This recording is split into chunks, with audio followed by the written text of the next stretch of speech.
Imagine you're alone in your room. No phone, no camera, no one around. Yet, as you stand to stretch or glance in the mirror, a strange awareness flickers. You feel watched. Not by anyone real, but by something inside you. It's that quiet, invisible sense that someone is observing and judging what you do, even when you're completely alone. Maybe you rehearse conversations in your head, or imagine how you'd look doing something if someone else were to see it. You smile to yourself after nailing a joke no one heard, or cringe remembering an awkward moment from years ago. That invisible audience in your mind never seems to leave. But what if that presence isn't random? What if your brain evolved to keep you under constant observation, not from outside, but from within? The inner audience is a psychological construct that helps explain why you sometimes feel self-conscious, anxious, or performative even when you're by yourself. It's the internalized echo of others, the people who raised you, the peers you wanted approval from, the critics you feared. And understanding it can change how you relate to yourself, your confidence, and your freedom. Let's explore where this mental audience came from, how it shapes your identity, and how you can quiet it so you can live with more authenticity and peace. The roots of the inner audience go deep into human evolution. For early humans, being accepted by the group wasn't optional, it was survival. Exclusion meant danger, loneliness, and often death. Over time, our brains developed an internal mechanism to monitor how our behavior might be seen by others, even when no one was physically present. This system helped us predict social reactions, anticipate consequences, and stay in harmony with our tribe. In psychological terms, this became known as the generalized other, a concept proposed by sociologist George Herbert Mead. It's the imagined voice of society that lives inside your head, guiding your behavior according to shared norms. But in the modern world, that voice has multiplied and evolved. It's not just the tribe anymore. It's your parents, your boss, your ex, your followers, your imagined critics, all woven into one internal audience that never stops watching. You might notice this audience most in small, everyday ways. Maybe you tidy your house before anyone visits, but you also find yourself doing it when no one's coming over, as if preparing for invisible guests. Maybe you hesitate to sing or dance alone because it feels embarrassing, even though there's no one to see you. Or you catch yourself narrating your life in your mind, as if describing it to someone else. These are signs that your inner audience has taken the front row seat in your consciousness. It's the invisible camera crew that follows you everywhere, shaping what you do and how you feel about yourself. The problem isn't that you have this audience, it's that it can become overactive. When the inner audience gets too loud, your life becomes a performance. Every choice is filtered through imagined judgment. Would they think I'm weird if I said this? Would they admire me if I succeeded? Would they pity me if I failed? The audience becomes the director, and you, the actor, slowly forget where the real you ends and the performance begins. This is what psychologists sometimes call the spotlight effect. The illusion that everyone is watching and evaluating you far more than they actually are. Experiments show that people consistently overestimate how noticeable their mistakes, outfits, or awkward moments are to others. In reality, most people are too absorbed in their own inner audience to pay much attention. But your mind evolved to care about reputation and perception so deeply that even imaginary observers feel real. Over time, this inner social monitoring can create chronic self-consciousness, anxiety, or perfectionism. It can even influence your sense of morality, doing good, not because it aligns with your values, but because you fear disapproval from the internalized crowd. Think of your mind like a theater. The stage is your consciousness. On that stage, you perform daily life, your choices, thoughts, emotions. In the seats sits your inner audience. Some faces you recognize, your mother's voice reminding you to be polite, your teacher's tone of judgment, your peers' laughter. Others are faceless, abstract, representing social norms, cultural expectations, ideals of success or beauty. They clap or frown depending on your performance. And because the applause or criticism feels so real, you start editing your script to please them. But here's the key insight. That audience isn't actually watching you. It's you watching yourself through their eyes. It's a loop of self-perception. Your brain simulating how others might see you, using stored memories and emotional associations. It's an echo chamber of social experience, not a live broadcast. So how does this shape your identity? From childhood, we construct our sense of self through social mirrors. Parents, teachers, and peers reflect back cues, approval, rejection, pride, shame, and your mind internalizes those reflections to build your self-image. Over time, those external judgments become an internal narrative. I'm the responsible one. I'm the shy one. I'm the one who must always perform well. Even when the external observers are gone, their voices persist as part of your internal dialogue. Neuroscientists have found that imagining how others perceive us activates similar brain regions to actually being observed. The medial prefrontal cortex and the temporoparietal junction, areas tied to social cognition and empathy. Your brain literally simulates an audience because it can't easily tell the difference between external and imagined evaluation. This simulation helps with social prediction, but it also keeps you trapped in a loop of self-monitoring. Over time, it can distort authenticity. You start living for the imagined gaze instead of your genuine desires. Every action becomes filtered through how it will look, not how it feels. It's like you're starring in a movie written by everyone you've ever met, except you're not the director anymore. This is why you might feel inexplicably tired after social media scrolling. You're constantly exposed to others' highlight reels, and your brain unconsciously imports them into your own inner audience. You begin performing not just for imaginary observers, but for imagined comparisons. Even when you're alone, your mind rehearses how your life measures up against invisible standards. The irony is that while the inner audience evolved to help us belong, it now often isolates us from spontaneity, creativity, and real presence. So, what can you do about it?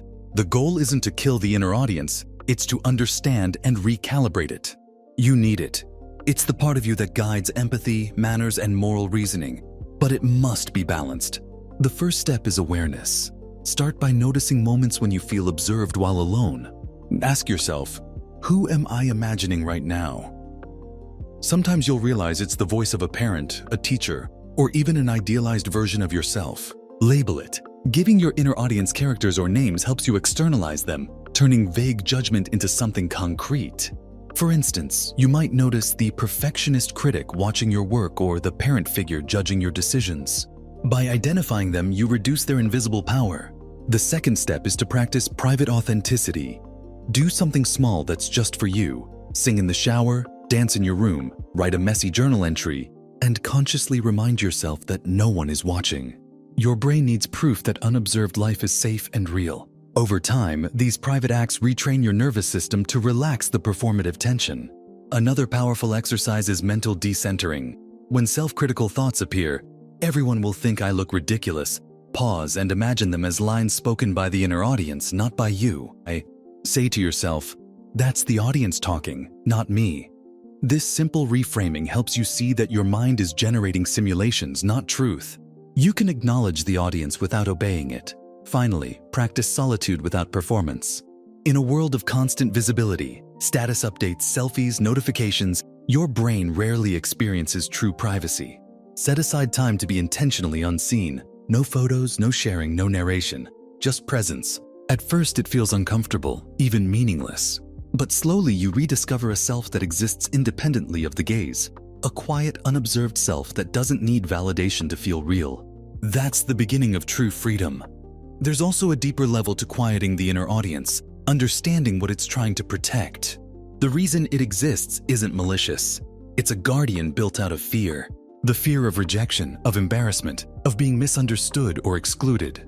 When you feel that invisible gaze, it's your brain trying to keep you safe by preemptively predicting judgment. It's an old survival instinct running on modern software, but the world has changed. You no longer live in a tribe of 50 people where one mistake could exile you. Yet your brain still acts as though it does. It constantly scans for signs of social danger, disapproval, ridicule, shame, and interprets even neutral situations as threats. Recognizing this helps you meet the inner audience not with hostility but compassion. Instead of fighting it, you can thank it for its service. The act of consciously saying, "I see you trying to protect me, but I'm safe now," sends a powerful signal to your nervous system. It begins to update that old programming. One of the most effective ways to do this is through what psychologists call self-distancing. The next time you feel judged internally, instead of thinking, "They're going to think I'm stupid," reframe it as, "My mind is generating a fear of being seen as stupid." That small shift turns a lived emotion into an observable pattern. You become the witness, not the actor trapped on stage. Over time, this helps dissolve the illusion that the inner audience is an external truth. It becomes what it truly is, a mental projection. You might notice something else happens too. As you reduce the power of that audience, your creativity starts to return.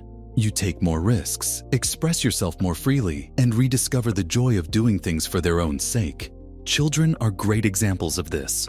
A child drawing wildly on paper doesn't think about how their art will be judged. They draw because it feels alive. But somewhere along the way, we trade authenticity for approval. The inner audience becomes louder than the inner child. Reconnecting with that childlike state through play, experimentation, or even harmless silliness reminds your mind that self-expression doesn't need permission. It just needs space. There's another fascinating dimension to this idea: moral behavior. Many philosophers, from Adam Smith to Kierkegaard, explored how conscience arises from an internal spectator. Smith called it the impartial observer, the imagined person inside us who sees our actions without bias. This is one reason the inner audience isn't purely harmful. It gives us a sense of accountability. It keeps our behavior in check when no one's watching. But the problem arises when that spectator stops being impartial and becomes punitive. When your moral compass becomes fused with fear of judgment, you start doing good things for the wrong reasons, to be seen as good, not to be good. That's when guilt, shame, and anxiety take over your moral landscape. The key is to separate conscience from performance.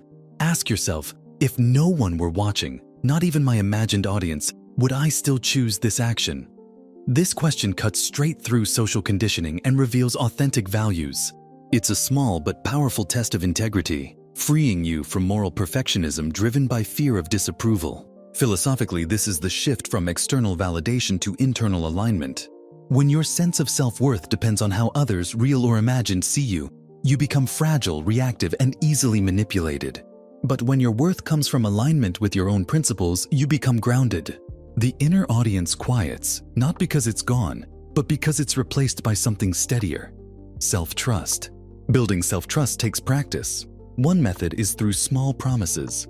When you keep small commitments to yourself, like journaling for 5 minutes or going on a short walk, you teach your brain that your word matters. Each time you follow through, your internal narrative shifts from "I hope I can" to "I can rely on myself." The stronger this inner reliability becomes, the less you need the audience's approval to feel secure. Another tool is cognitive diffusion, a technique from acceptance and commitment therapy. When the inner audience starts shouting, they'll think you're foolish, you'll embarrass yourself. You mentally label those thoughts. There's the judgment voice, or there's my critic rehearsing outcomes. By noticing the voice without fusing with it, you reclaim control. The thought can exist without owning you. You can still act, create, or speak, even while being observed by your mind's imaginary spectators. Over time, that voice loses its authority because you stop negotiating with it. It becomes background noise instead of the director's command. Let's look at how this applies in everyday life. Imagine you're about to post something personal on social media: a story, an idea, a photo. Immediately, the inner audience lights up. What will people think? Will they judge this? Is it cringe? But before reacting, pause and ask yourself, who exactly am I imagining right now? Often you'll realize it's not people in general. It's one or two specific individuals whose opinions you fear. Maybe an old classmate, a colleague, or even a family member. Once you see the face behind the abstract everyone, the illusion weakens. You're no longer performing for a faceless mass. You're just projecting one or two old mental imprints. In that moment, you can choose. You can decide that your expression matters more than their hypothetical opinion. That act of choosing builds agency, the antidote to internal spectatorship. The inner audience thrives on automaticity. It weakens with conscious choice. On a deeper psychological level, this shift is about integration. Carl Jung wrote that freedom doesn't come from silencing the voices within, but from giving them a place at the table. The critic, the performer, the caretaker, they all evolved for reasons. When you listen without submission, you begin integrating those parts into a unified self. The voices stop fighting for dominance and start working together. Instead of an audience watching you, you become the conductor of an inner orchestra. The music is your life, and each voice adds texture when balanced. There's also a social paradox here. When you stop performing for imaginary observers, your real connections improve. People can sense when you're genuine versus when you're editing yourself for approval. Authenticity doesn't just feel better, it attracts trust. When you're not trying to impress, others relax too. You become a mirror for their own permission to drop the mask. The absence of performance creates presence, and presence is magnetic. If you've ever met someone who feels deeply real, what you're feeling is their quiet mind, the absence of a loud inner audience. That silence radiates safety. You can cultivate that same quality, but it begins with small acts of invisible authenticity. Try doing things no one will ever know about, kindness that goes unposted, achievements that stay private, moments of joy that don't need witnesses. These invisible acts rewire your motivation system from extrinsic to intrinsic. They teach your brain that fulfillment comes from experience itself, not from imagined applause. Over time, this becomes self-sustaining peace. The inner audience stops being a panel of judges and becomes something else entirely. A quiet chorus of memory and wisdom, reminding you of who you were, not who you must prove yourself to be. You no longer live under the gaze, you live from within it. In the end, the question isn't whether the inner audience exists. It always will, because it's part of being human. The question is, who's holding the microphone? When you learn to reclaim it, to speak over the noise, you rediscover the simplest truth, that you were never being watched by others. You were watching yourself, waiting for permission to be free. So start small, notice the audience, name it, thank it, then step off the stage and live your lines for real. If this idea resonated with you, and you want to keep exploring how your mind shapes your reality, remember that this is exactly what Mind Unlocked is for. It's your toolkit for better thinking, for learning how to observe your mind, question its illusions, and build a calmer, more authentic life. If you found value in this journey, take a moment to like, share, and subscribe. Not to please an audience, but to keep building your own inner freedom, one insight at a time.